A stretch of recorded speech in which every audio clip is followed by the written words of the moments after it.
तो cron is a shell command for scheduling a job को ही यहाँ पे यूज़ करेंगे एंड जल्दी से यहाँ पे एक नई की पेयर यहाँ पे करेंगे। 230 है, इसका मतलब 24 आवर्स के अंदर इसको कन्वर्ट करना पड़ेगा क्योंकि वैसे ये काम करता है। आज की इस वीडियो के अंदर हम क्रॉन जॉब्स के बारे में सीखेंगे। जब भी आप सर्वर के ऊपर काम करते हो तो बहुत सारे आपको जॉब स्केड्यूल करने होते हैं बैकग्राउंड में। डेटाबेस बैकअप हो सकता है, लॉग क्लीनिंग हो सकती है, ऐसी बहुत सारी चीज़ें होती है और उसके लिए हम क्रॉन जॉब्स यूज़ करते हैं। तो आज की इस वीडियो के अंदर मैं आपको दिखाऊंगा कि कैसे आप इसको यूज़ कर सकते हो, कैसे इसको कॉन्फ़िगर करना है, सेटअप्स, ये सारी चीज़ें इसके अंदर है। शुरू करते हैं। सबसे पहले क्रॉन क्या है इसको समझते हैं। तो विकिपीडिया के ऊपर अगर आप देखोगे तो cron is a shell command for scheduling a job. Yes, किसी जॉब को स्केड्यूल करने के लिए, जॉब मतलब कुछ भी बैकग्राउंड टास्क हो सकता है आपके सिस्टम के अंदर, आपको रन करना होता है किसी टाइम इंटरवल के अंदर। तो उसको अगर हमें स्केड्यूल करना है, उसको अगर किसी टाइम इंटरवल के अंदर बार बार हमें रन करना है, तो उसके लिए हम ये जो शेल कमांड है क्रॉन नाम की, उसको हम यूज़ करते हैं। और ये जो कमांड होती है ना, जनरली अवेलेबल होती है यूनिक्स लाइक ऑपरेटिंग सिस्टम्स के ऊपर। इसका मतलब जो हमारे सर्वर्स रन होते हैं लिनक्स सिस्टम के ऊपर, ये भी ये यूनिक्स कैटेगरी के अंदर आती है। तो वहाँ पर हम ये क्रॉन टूल है इसको यूज़ करते हैं और क्रॉन टूल की मदद से जो जॉब्स हम रन करते हैं उनको हम बोलते हैं क्रॉन जॉब्स। अभी क्रॉन जॉब की जो यूज़ केसेस है उसको समझते हैं। लेट्स से कि हमारे पास ये लिनक्स सर्वर है, EC2 मशीन हो सकती है, आपकी कोई भी मशीन हो सकती है, लिनक्स से समझ लेते हैं। और इसके ऊपर हमने हमारा एग्जाम्पल के लिए समझते हैं कि Node.js का एक एप्लीकेशन डिप्लॉय किया है।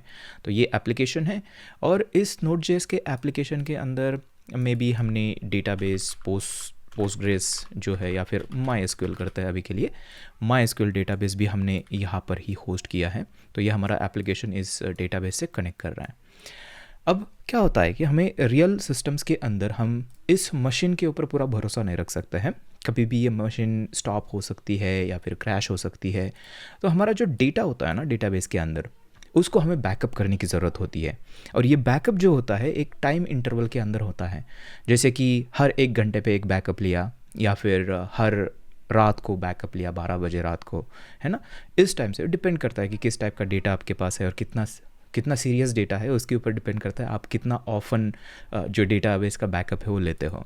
तो हमें क्या करना पड़ता है, हमें एक टास्क रन करना पड़ता है। एक तरह से आप बोल सकते हो कि कोई स्क्रिप्ट है, ये एक स्क्रिप्ट हमें रन करनी पड़ती है। ये स्क्रिप्ट जो क्या करती है, स्क्रिप्ट जस्ट इस डेटाबेस का बैकअप लेके इसको कहाँ पे, तो जहाँ पे हम मेंशन करेंगे वहाँ पे स्टोर करेंगे, तो स्टोर करती है। तो लेट्स से कि इसी मशीन के ऊपर यहाँ पर स्टोर कर रहे हैं, मे बी और दूसरे किसी सर्वर के ऊपर वो अपलोड कर सकती है। अभी के लिए सिंपल रखते हैं, यहाँ पर ये स्क्रिप्ट है ना, इसको अपलोड करके यहाँ पे स्टोर करती है। इस डेटाबेस का ये बैकअप है। ओके, ये जो स्क्रिप्ट है इसको हमें या तो मैनुअली रन करना पड़ेगा जाके हम, है ना, या फिर दूसरा तरीका ये है कि हम एक क्रॉन जॉब यूज़ करें। क्रॉन मतलब और कुछ नहीं होता है, क्रॉन जैसे कि हमने देखा टूल होता है एक, लेकिन वो टूल काम करने के लिए स्केड्यूलिंग, उसको देखना पड़ेगा ना कि कौन से जॉब्स है, उसको एग्जीक्यूट करना है पर्टिकुलर टाइम पे। तो बिहाइंड द सीन एक सर्विस या फिर एक प्रोसेस रन होती है जिसको हम बोलते हैं क्रॉन डीमन। ठीक है, ये आपका क्रॉन डी है, ये कंटिन्यूसली रन हो रहा है आपके बिहाइंड सिस्टम के अंदर। ओके, और इसको हम क्या करते हैं, इसको हम एक्चुअली देते हैं ये स्क्रिप्ट और इसको हम टाइम बताते हैं कि इस टाइम इंटरवल के अंदर हमें ये स्क्रिप्ट रन करनी है। तो ये कंटिन्यूसली मॉनिटर करते रहता है कि कितना वो जो टाइम हमने कॉन्फ़िगर किया है, ये जैसे ही होता है तो तुरंत ये इस स्क्रिप्ट को एग्जीक्यूट करता है और उससे क्या हो जाता है, यहाँ पे हमारा डेटाबेस का जो बैकअप है वो हो जाता है। इसी को तो हम बोलते हैं क्रॉन जॉब्स। और इसी के जैसे हम मल्टीपल स्क्रिप्ट्स यहाँ पे रन कर सकते हैं। जो भी हमें सिस्टम के अंदर काम करना है, सिर्फ एक ही काम नहीं होता है, डेटाबेस बैकअप ही काम नहीं होता है हमारे सिस्टम के ऊपर में भी हमें लॉग्स क्लियर करने होते हैं, फाइल सिस्टम क्लियर करना होता है, या फिर और भी कोई क्लीनिंग वर्क हो सकता है, कोई नोटिफिकेशन सेंड करने होते हैं हमें, कोई डेटाबेस चेक करके उसके अंदर कुछ और चीज़ें दूसरी जगह भेजनी होती है। तो ऐसे बहुत सारे जो काम होते हैं वो हम करते हैं और उन जॉब्स को टाइम इंटरवल में हमें स्केड्यूल करने की ज़रूरत पड़ती है। इसके लिए हम ये क्रॉन जो है उसकी मदद हम लेते हैं। तो अभी हम क्या करेंगे ना, अभी मैं आपको प्रैक्टिकली दिखाऊंगा कि कैसे हम इसको सेटअप कर सकते हैं। तो हम जल्दी से एक वर्चुअल मशीन सेटअप करने वाले हैं, EC2 के ऊपर करेंगे, AWS के, और वहाँ पे उस सर्वर के ऊपर मैं आपको दिखाऊंगा कि कैसे क्रॉन जॉब्स को आप रन कर सकते हो। सो मैंने AWS के ऊपर लॉगिन कर दिया है और यहाँ पर हमें जाना है EC2 के अंदर, या फिर यहाँ पे आप EC2 सर्च कर सकते हो। ये बेसिकली हमें एक लिनक्स वर्चुअल मशीन जो है वो देता है, जिसके अंदर हम हमारा एप्लीकेशन डिप्लॉय कर सकते हैं, और ये क्रॉन टाइप का उसके अंदर ही हम देखने वाले हैं। सो यहाँ पर सबसे पहले आपको करना है launch instance, and launch instance इसको कुछ नाम दे सकते हो, क्रॉन डेमो ऐसे कुछ नाम देते हैं इसको। एंड उसके बाद मशीन हमें चूज़ करनी है, तो अभी हम उबंटू चूज़ करेंगे हमारे इस एग्जांपल के लिए। एंड यहाँ पे उबंटू का वर्जन 24 ये वही रखेंगे डिफ़ॉल्ट, एंड T2 माइक्रो यहाँ पे हम यूज़ करेंगे, ये सबसे छोटी मशीन है आपकी। एंड फ्री टियर इसके अंदर आपको मिलेगा, अगर पहली बार आप रजिस्टर कर रहे हो तो फ्री में आप इसको यूज़ कर सकते हो 1 साल के लिए। आई थिंक हाँ 1 साल के लिए होता है ये, तो हम इसको ही यहाँ पे यूज़ करेंगे। एंड जल्दी से यहाँ पे एक नई की पेयर यहाँ पे करेंगे। तो RA से मैं ये .pem कर रहा हूँ। अगर आप विंडो के ऊपर हो तो आप ये PPK करना, क्योंकि उसके थ्रू थोड़ा सा इजी हो जाएगा आपके लिए। इसको नाम देते हैं क्रॉन की, है ना, क्रॉन की ऐसा। ये बेसिकली हमें लॉगिन करने के लिए यूज़ होगी ये की सर्वर के अंदर हमारे लोकल मशीन से। सो ओके करते हैं और इसको डेस्कटॉप के ऊपर स्टोर करते हैं, सेव करते हैं, एंड उसके बाद आगे बढ़ते हैं। बाकी सारी जो बेसिक सेटअप है वो ऐसे रखेंगे। अलाउ SSH इंपॉर्टेंट है यहाँ पे, ओके रखना है इसको, ताकि हम SSH की मदद से लॉगिन कर पाए सर्वर के अंदर। लॉन्च इंस्टेंस करते हैं, ये थोड़ा सा टाइम ले सकता है, एक मिनट ले सकता है। तब तक मैं यहाँ पे टर्मिनल ओपन करूँगा और मैं यहाँ पर डेस्कटॉप के ऊपर जाऊँगा जहाँ पे हमारी की है, क्योंकि वो वहाँ से हमें लॉगिन करना है। वापस आते हैं ब्राउज़र के अंदर एंड इसके ऊपर हम क्लिक करेंगे और हमें देखना है कि कैसे हम कनेक्ट कर सकते हैं। तो यहाँ पे देखते हैं, ये देखिए यहाँ पे एक बटन है कनेक्ट नाम से, इसको ओपन करेंगे और SSH क्लाइंट की मदद से कर रहे हैं हम। मैकबुक से मैं कर रहा हूँ तो SSH क्लाइंट होता है हमारा SSH का, उसकी मदद से करेंगे। तो उसके लिए CH मोड ये देखिए ये हमें करना है, तो कॉपी हम करेंगे और यहाँ पे रन करेंगे तो ये काम करेगा, क्योंकि इसी फोल्डर के अंदर ये क्रॉन की .pem हमने डाउनलोड की है, तो उसकी जो परमिशन है वो हम चेंज कर रहे हैं। उसके बाद यहाँ पे कनेक्ट करना है, तो इस तरह से हमें यहाँ पे एक मिनट एक बार देख लेते हैं। ये है देखिए ये कमांड है, ये हमें चाहिए। सो मैं इसको स्टॉप करता हूँ और इसको पेस्ट करते हैं। तो ये और कुछ नहीं कर रहा है, SSH की मदद से वो की एज की यूज़ कर रहा है ऑथेंटिकेशन के लिए। एंड उबंटू नाम का यूज़र है और ये हमारा मशीन का डोमेन नेम है, तो उसके अंदर बस हम लॉगिन कर रहे हैं। तो यहाँ पे करना है येस, और यहाँ पर अब देखिए हम अभी यहाँ पे लॉगिन हो चुके हैं। इसको क्लियर करते हैं। सबसे पहले जो क्रॉन डीमन है वो रन हो रहा है कि नहीं हो रहा है, ये हम ऐसे चेक कर सकते हैं, sudo, और यहाँ पे करना है systemctl स्टेटस क्रॉन डी, ऐसे कुछ सिस्टम्स के ऊपर कर सकते हो। यहाँ पे ये बोल रहा है कि crond service could not found, तो आप क्रॉन इस तरह से भी टेस्ट कर सकते हो, अलग अलग डिस्ट्रीब्यूशन के ऊपर अलग अलग इसका नाम है।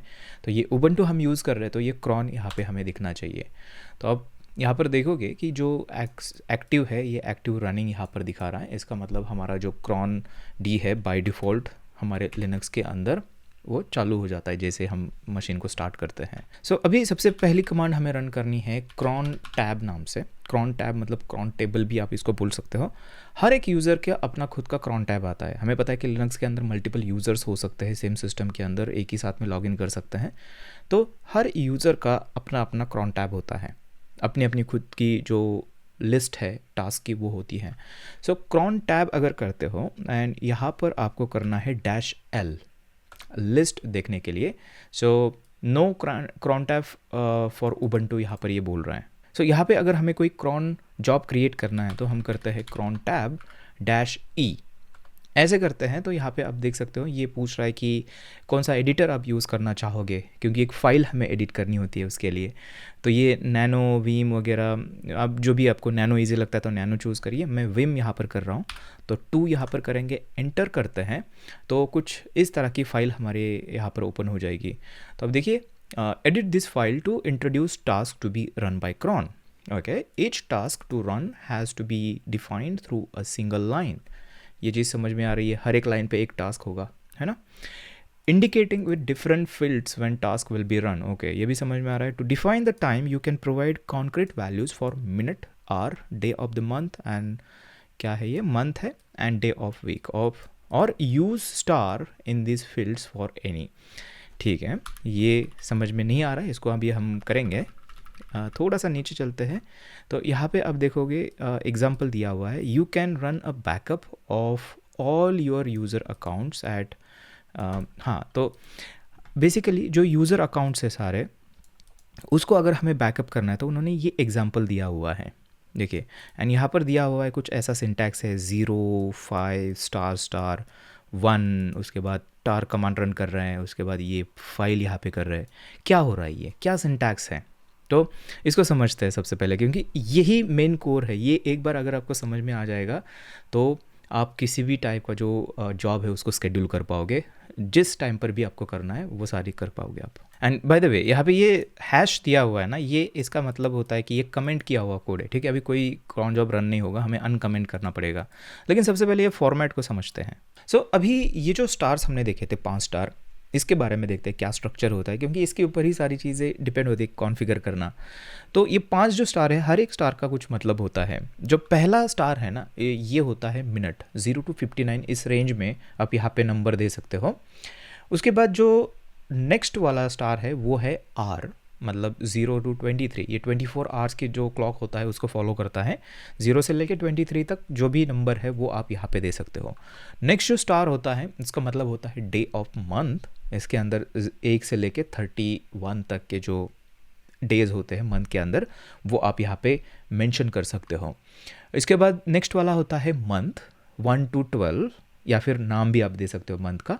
तो 1 से 12 जो भी महीना चल रहा है उसका वो आप यहाँ पे नंबर मेंशन कर सकते हो। एंड लास्ट वाला जो स्टार होता है उसका मतलब होता है डे ऑफ वीक। इसके अंदर क्या है, 0 से लेके 7 तक, इस रेंज में आप यहाँ पे नंबर देते हो। यहाँ पे एक चीज़ याद रखनी है कि 0 और जो 7 होता है ना, वो दोनों का मतलब संडे ही होता है, ठीक है। ये आपको चीज़ याद रखनी है। अब क्वेश्चन ये है कि कैसे इनकी मदद से हम ये जो स्केड्यूलर है उसको टाइम सेट कर सकते हैं। बहुत ईजी है, देखिए। अगर मैं आपको ये दिखा दूँ, इसको देख के आपको क्या लगता है अगर ऐसा हम सेट करते हैं तो क्या होता है पता है? ये बाय डिफ़ॉल्ट इसका मतलब होता है एवरी मिनट। क्या मतलब होता है इसका? एवरी मिनट, क्योंकि हमने यहाँ पे कोई भी चीज़ मेंशन नहीं की है, कोई टाइम मेंशन नहीं किया है, तो बाय डिफ़ॉल्ट ये सारे स्टार का मतलब होता है एवरी मिनट। अगर ऐसे इस तरह से आप अगर सेटअप करोगे तो हर 1 मिनट पे आप जो भी इसको स्क्रिप्ट देने वाले हो वो एग्जीक्यूट होगी। ओके, ये हो गया। अब लेट्स से कि मैं आपको टास्क देता हूँ, ये सारे इसके मतलब है, ये हमने देखा है। आपको हर रात को 3 AM आपको कोई स्क्रिप्ट रन करनी है, तो आपका ये पैटर्न कैसे दिखेगा? आपको एक की बताता हूँ यहाँ पे। जब भी हम सिर्फ स्टार यूज़ करते हैं ना, इसका मतलब होता है एवरी। क्या मतलब होता है? एवरी। और 3 AM मतलब क्या है एक्चुअली? 3:0 है, राइट? तो थोड़ा सोचिए, 3 है मतलब कहाँ पे देखना है हमें? 3 क्या है? आर है, तो यहाँ पे 3 आ जाएगा। मिनट कितने हैं? 0 है, तो यहाँ पे 0 आ जाएगा। और यहाँ पे कुछ नहीं करना है, एवरी करना है, एवरी डे करना है, तो इसलिए यहाँ पे आ जाएंगे स्टार। इसका मतलब क्या है कि हर दिन रात को 3 बजे जो आपकी जो भी स्क्रिप्ट आप इसको दोगे वो एग्जीक्यूट होगी। सिंपल है। अगर मैं आपको पूछूं अभी दूसरा एग्जांपल, लेट्स से कि आपको हर रात को या फिर दिन में 2:30 मतलब कितना होता है? 14:30 होता है, ठीक है, या फिर 2:00 PM होता है। अगर इस टाइम पर आपको अगर कोई स्क्रिप्ट एग्जीक्यूट करनी है तो आप क्या करोगे? कैसे दिखेगा आपका पैटर्न? तो सबसे पहले चीज़ें आप क्या देखोगे कि अच्छा 14 है, तो 14 मतलब क्या है? आर के अंदर आएगा, ये यहाँ पे 14 आ जाएगा। मिनट कितने हैं? 30 है, तो मिनट के अंदर डालेंगे 30। और बाकी क्या है? एवरी डे करना है, तो इसके लिए यहाँ पे सब जगह पे आ जाएगा आपका स्टार। हो गया इस तरह से। और एक एग्जांपल देता हूँ मैं आपको। देखिए, एवरी मंडे, ठीक है, एवरी मंडे आपको 9 AM को आपको स्क्रिप्ट रन करनी है। एवरी मंडे होना चाहिए, हर वीक एवरी मंडे। क्या करोगे आप? इजी है। देखिए, सबसे पहले टाइम देखोगे आप, 9 AM है, इसका मतलब 9:00 है, ये समझ में आ रहा है। 9 आवर के अंदर आ जाएगा 9 और 00 है मिनट के अंदर, तो ये आएगा 0। और ये नेक्स्ट वाला देखिए, एवरी मंडे है। एवरी मंडे मतलब क्या है, ये डे ऑफ वीक है। एंड डे ऑफ वीक के अंदर 0 से 7 तक क्या होते हैं, ये होते हैं आपके डेज, लेकिन इसके अंदर 0 पहला और लास्ट वाला जो है संडे है। तो 1 जो है, 0 संडे है तो 1 होगा मंडे। 1 को आप यहाँ पर लिखोगे और बाकी कुछ हमने बोला नहीं है, तो यहाँ पे आ जाएगा स्टार। तो ये क्या हो जाएगा, एवरी मंडे यहाँ पे मेंशन किया है 9 AM को क्या हो जाएगी, हमारी जो स्क्रिप्ट है वो रन हो जाएगी। क्या मुश्किल था इसमें, कुछ नहीं था। और एक एग्जांपल मैं आपको देता हूँ। सो एग्जांपल ऐसा है कि on 2:30 PM every first of the month, मतलब हर महीने के पहले तारीख को 2:30 PM को आपको कोई स्क्रिप्ट रन करनी है। कैसे करोगे देखते हैं। देखिए 2:30 है, इसका मतलब 24 आवर के अंदर इसको कन्वर्ट करना पड़ेगा, क्योंकि वैसे ये काम करता है। 2 मतलब होता है 14 और 30, ये हो जाएगा आपका, है ना, PM से कन्वर्ट कर लिया। तो ये हमें समझ में आ रहा है, यहाँ पे 14 चाहिए क्योंकि आर 14 है, मिनट जो है वो 30 है, ये समझ में आ रहा है। नेक्स्ट क्या है, every first of month. Every first मतलब हर एक तारीख को, तो तारीख यहाँ पर है, डे ऑफ मंथ जो है ये है, तो यहाँ पे मैं लिखूँगा 1 और उसके बारे में बाकी कुछ बताया नहीं है, तो यहाँ पे आ जाएंगे स्टार। सिंपल हो गया। ये जो है ना, इसका मतलब होता है। तो अब थोड़ा आप सोच सकते हो कि जब भी आपको जिस भी पैटर्न के अंदर आपको इसको स्केड्यूल करना है, वो इन 5 स्टार की मदद से पॉसिबल हो पाता है। इसके अंदर ना और एक फीचर होता है जिसको हम फ्रैक्शन या फिर स्टेप बोलते हैं। क्या मतलब है, देखिए हमने देखा था कि अगर हम जस्ट ये ऐसे ही स्टार्स रखते हैं तो क्या होता है कि एवरी मिनट पे हमारा जो स्क्रिप्ट है वो रन हो जाएगा कंटिन्यूसली, हर एक मिनट पे। मिनट जो है ना, 1 मिनट, ये मिनिमम जो है इंटरवल है cron टैब के लिए, इससे कम यहाँ पे नहीं हो सकता है। तो क्वेश्चन ये है कि अगर मुझे कोई चीज़ हर एवरी 5 मिनट पे रन करनी है तो मैं कैसे रन कर पाऊँगा। यहाँ पे तो हमने देखा था कि डे के टाइम, किसी पर्टिकुलर डे टाइम पे हम कर सकते हैं, ये तो पता है, लेकिन हर 5 मिनट पे करना है तो क्या कर सकते हैं। तो उसका सॉल्यूशन ये है, इसके लिए हम जो स्टेप या फिर फ्रैक्शन जो है उसको यूज़ करते हैं।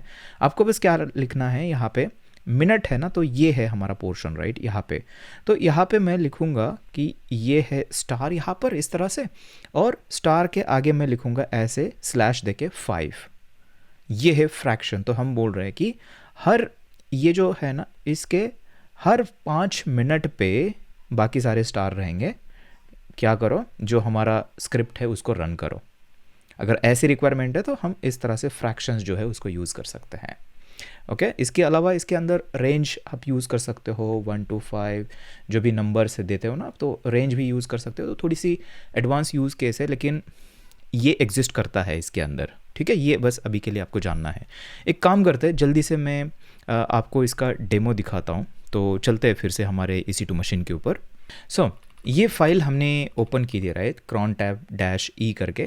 तो यहाँ पे ना क्या करेंगे, सबसे यहाँ पे नीचे आते हैं और मैं आई दबा के इंसर्ट मोड में जाता हूँ वीम के, और यहाँ पर मैं कुछ 5 स्टार है ना हमारे, तो यहाँ पे हम ऐसे करेंगे, देखो 5 स्टार है, 2 3 4 5, ये हो गया। अब ऐसा अगर रखेंगे तो हमें पता है कि हर 1 मिनट पे जो भी हम रन करेंगे वो होने वाला है। तो मैं एक काम करता हूँ, यहाँ पर हर 1 मिनट पे मैं डेट कमांड रन करना चाहता हूँ। डेट कमांड हम रन कर सकते हैं, जो कि करंट डेट जो है ये हमें देता है लिनक्स, ठीक है। सो इसको मैं राइट अपेंड करूँगा, एक्चुअली ये अपेंड कर सकते हैं इस कमांड से हम, कमांड नहीं है ये, इस कैरेक्टर की मदद से। सो मैं एक काम करता हूँ, हमारे जो भी होम डायरेक्टरी है उसके अंदर dates.txt ऐसी एक फ़ाइल के अंदर मैं जो डेट है हर 1 मिनट पे अपेंड करना चाहता हूँ, ठीक है।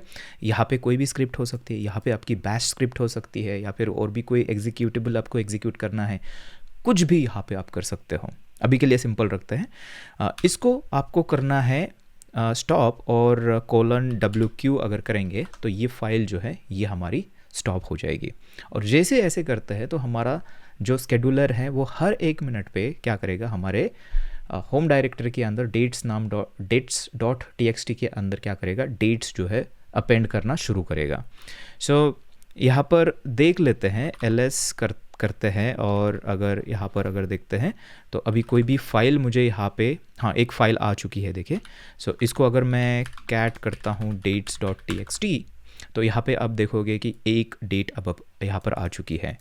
अब हर 1 मिनट पे एग्जीक्यूट होने वाला है, तो 1 मिनट वेट करके फिर से एक बार इसको कैट करके देखेंगे। सो एक बार फिर से देखते हैं, तो अभी तक आया नहीं, 1 मिनट हुआ नहीं लगता है। एक बार फिर से देखते हैं, तो ये देखिए अभी यहाँ पे 2 आपको लाइंस दिखेगी। तो हर 1 मिनट पे जो है ना, ये जो कमांड हमने दी थी ना वहाँ पे डेट और उसको अपेंड करना, वो एग्जीक्यूट होने वाली है। सो इस तरह से ये काम करता है। अगर मैं चाहता हूँ कि उसको चेंज करना है, सो फिर से मुझे करना पड़ेगा cron tab डैश ई, अभी करना ई नहीं, ई तो क्रिएट करने के लिए एल पहले देखते हैं। हाँ एल देखते हैं तो लिस्ट हमें दिखेगी यहाँ पे, ठीक है, लिस्ट देखनी है। हमें अपडेट करना है तो वही करना पड़ेगा, cron tab डैश ई करेंगे और फिर हम यहीं पे आ जाएंगे। तो सबसे लास्ट में ये हमारा यहाँ पे डाला हुआ है।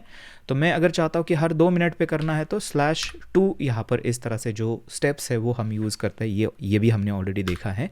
तो ये क्या करेगा, हर 2 मिनट पे हमारी जो डेट कमांड है उसको रन करेगा और उसको इस फाइल के अंदर अपेंड करेगा उस डेट को। ओके, सो इस तरह से अभी एक प्रैक्टिकल एग्जांपल देखते हैं।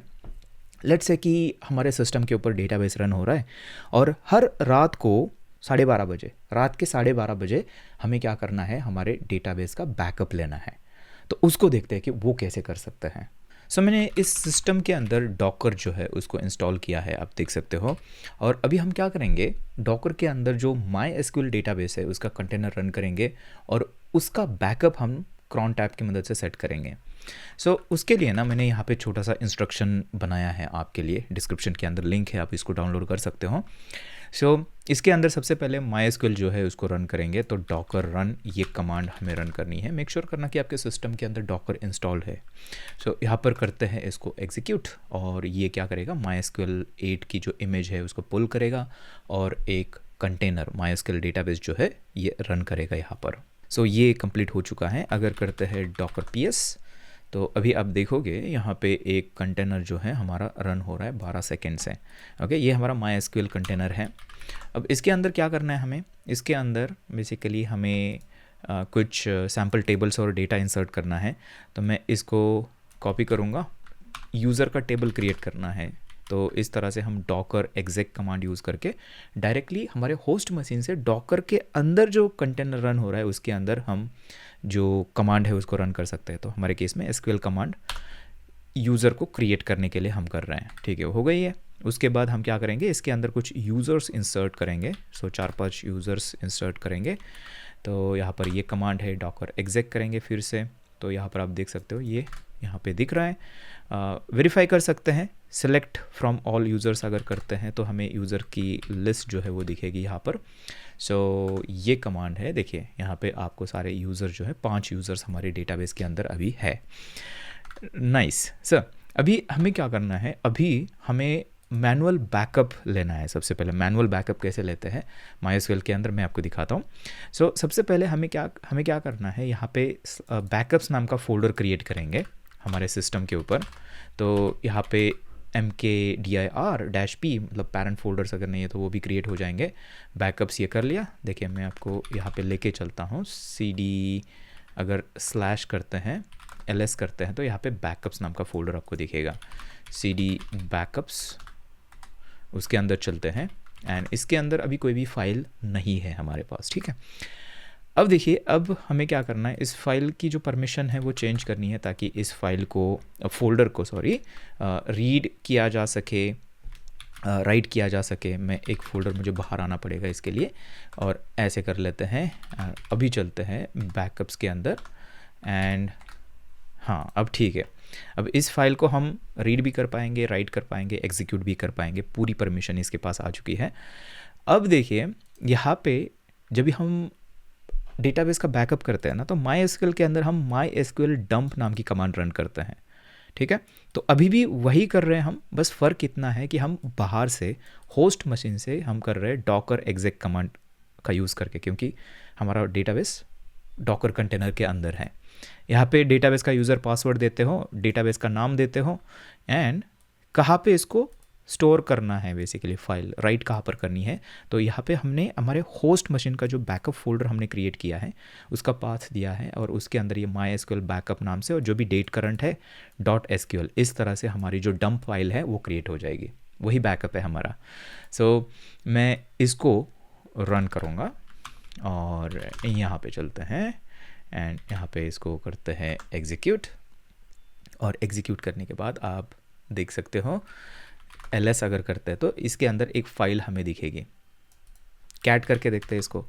सो कैट MySQL अगर करते हैं तो ये देखिए, ये आपका डेटाबेस का बैकअप है।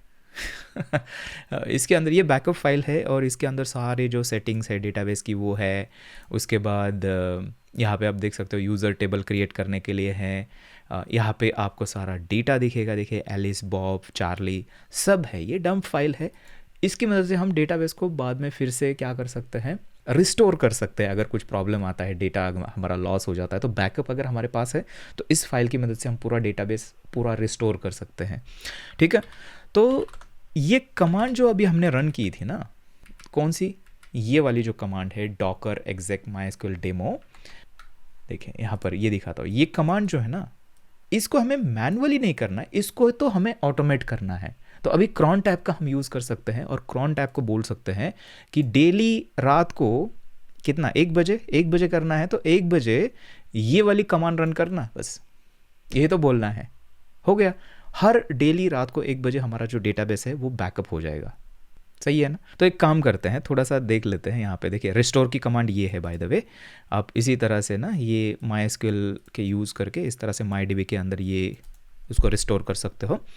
ऑटोमेट कैसे करना है, देखिए सबसे पहले क्रॉन टैब ई हमें करना है, जो कि अभी हम कर सकते हैं यहाँ पे जाके। सो क्रॉन टैब -E अपडेट करने के लिए, एंड एक काम करते हैं, लास्ट में सबसे आके मैं ये लाइन हटा देता हूँ अभी, ठीक है, इसको नहीं रखना है अभी। हम हमारी जो नई कमांड है उसको रखेंगे। सो वापस आते हैं, एंड ये देखिए इसको मैं कॉपी करूँगा, एंड ये 2 AM दिखा रहा है, इसको हम चेंज करेंगे। हम 1 AM को रात को लेना है बैकअप हमें। सो मैं इसको यहाँ पे थोड़ा सा आते हैं, बैकअप MySQL बैकअप, एंड यहाँ पे देखिए, याद है हमने देखा था कि ये जो सेकंड नंबर होता है ये एक्चुअली R होता है, राइट। ये देखिए यहाँ पे ये R है, 2 यहाँ पे लिखा है, मतलब 2 बजे। हमें 2 बजे नहीं चाहिए, हमें क्या करना है, हमें 1 बजे चाहिए रात को, राइट। सो एक काम करते हैं, इसको करते हैं रिप्लेस 1 से।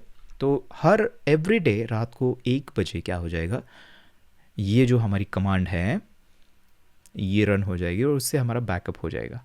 सेव करते हैं इसको। अभी इसको हम टेस्ट तो नहीं कर पाएंगे क्योंकि रात को 1 बजे हो जाएगा। तो इसको टेस्ट करने के लिए ना एक काम कर सकते हैं हम, सिंपल सा, इसको हम हर एक मिनट पे रन करके देख सकते हैं अभी के लिए। सो मैं यहाँ पर स्टार वापस लाता हूँ, एंड यहाँ पर भी हमें क्या करना है, स्टार करना है। तो ये क्या करता है, हर 1 मिनट पे रन हो जाएगी। तो इसको टेस्ट करेंगे हम, ठीक है। सो इसको ऐसे कर लेते हैं। तो अभी LS/LA अगर करते हैं ना, तो यहाँ पे आप देखना कि टाइम जो है ना इसका 11:11 है, ठीक है। ये जो है ये टाइम आपका ये मॉडिफाइड टाइम है। थोड़ा सा वेट करते हैं और देखते हैं कि क्या यहाँ पे ये टाइम चेंज होता है, क्योंकि ये क्या हो जाएगी, ये फाइल ओवरराइट हो जाएगी और उसका टाइम ये चेंज हो जाएगा। इससे हमें पता चलेगा कि ये नया बैकअप है बेसिकली। एक बार फिर से करते हैं LS/LA। तो यहाँ पे अभी आप देख सकते हो 11:16 यहाँ पे आया है। ये पुराना था हमारा 11 पे, ये 11:16 हुआ है। तो अब ये क्या हो जाएगा ना, हर 1 मिनट पे ये चेंज होते रहेगा। देखिए 11:17 हो गया। तो ये फाइल हमारी जो है ना, ये यहाँ पर चेंज हो रही है, नया बैकअप इसके अंदर आ रहा है, राइट। सो इस तरह से आपके जो बैकअप्स है डेटाबेस के, वो आप सेटअप करते हो। और सिर्फ डेटाबेस के बैकअप नहीं, जो भी टास्क आपको करना है इस इंटरवल में, टाइम में, डेली बेसिस पे, ये सारी चीज़ें इसके अंदर आप कर सकते हो। ओके, ये समझ में आ रहा है। अब बहुत बार क्या होता है ना, हम ये cron टैब की मदद से काम हो रहा है सर्वर के ऊपर। कभी कभी हमें हमारे एप्लीकेशन के अंदर जॉब शेड्यूलिंग करनी होती है, तो वहाँ पे कैसे कर सकते हैं। लेट्स से कि हमारा Node.js का एप्लीकेशन है और Node.js के एप्लीकेशन के अंदर हमें मे बी हर एक मिनट पे क्या करना है कि जाके डेटाबेस चेक करना है और डेटाबेस के अंदर कुछ रिकॉर्ड जो है उसको क्लियर करना है, तो उसके लिए भी हम स्केड्यूलिंग यूज़ कर सकते हैं। तो अगर आपका Node.js का एप्लीकेशन है तो आप क्या कर सकते हो, नोड क्रॉन नाम से एक पैकेज आता है और इसके अलावा और भी पैकेजेस एग्जिस्ट करते हैं।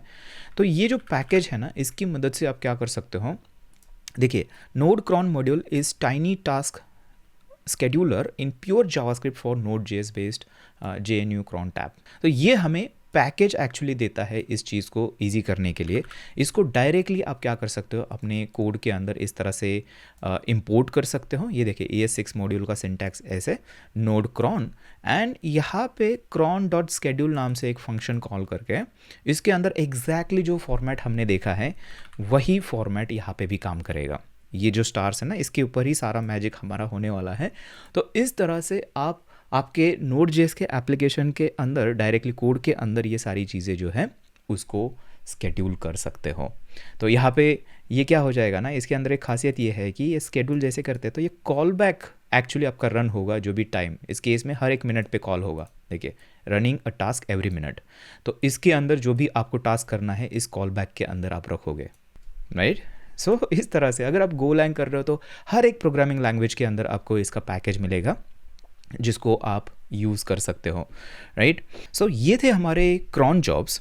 और अगर आपको इसका और भी प्रैक्टिकल एग्जांपल अगर देखना है तो ये नेक्स्ट वीडियो आप देख सकते हो आउटबॉक्स पैटर्न का, जिसके अंदर इसकी एक्चुअली यूज़ केस ज़रूरत है। तो जाइए उसको इम्प्लीमेंट करिए उसके अंदर और देखिए कि कैसे आप उसको यूज़ कर सकते हो रियल एप्लीकेशन के अंदर। और इसी के साथ में ये जो सारी चीज़ें हैं ना, इसको और डेप्थ में हमने कवर किया है हमारे बैकएंड फंडामेंटल कोर्स के अंदर। डिस्क्रिप्शन के अंदर लिंक है, वो भी चेकआउट करिए। Happy coding.